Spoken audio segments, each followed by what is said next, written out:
Sometimes, the biggest miracles come in the smallest packages. This is the story of Rocky.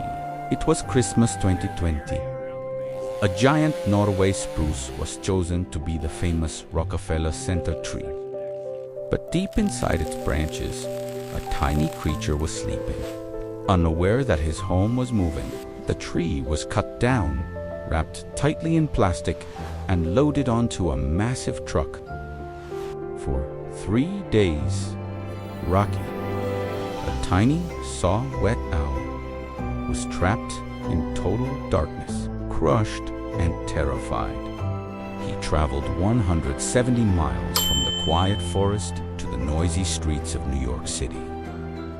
When workers finally unwrapped the tree at Rockefeller Center, they saw 2 big yellow eyes staring back. "It's a baby owl!"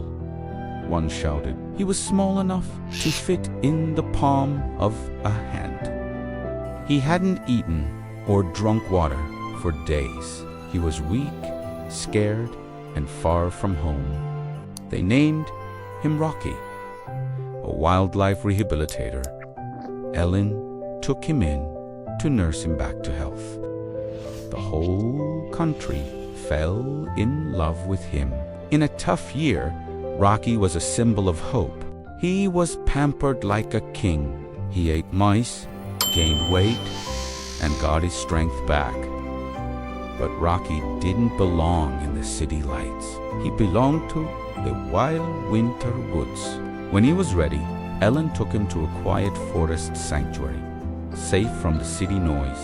With a gentle toss, Rocky spread his wings and flew back into the trees, free again. He left behind the lights of Broadway, but he left the light in our hearts. He reminded us that resilience can be found in the tiniest of souls. The Rockefeller tree was big, but the little owl inside was the real star. This Christmas, look closely at nature. You might find a miracle. This is a true story. Merry Christmas from Nature's Bond. Subscribe for more joy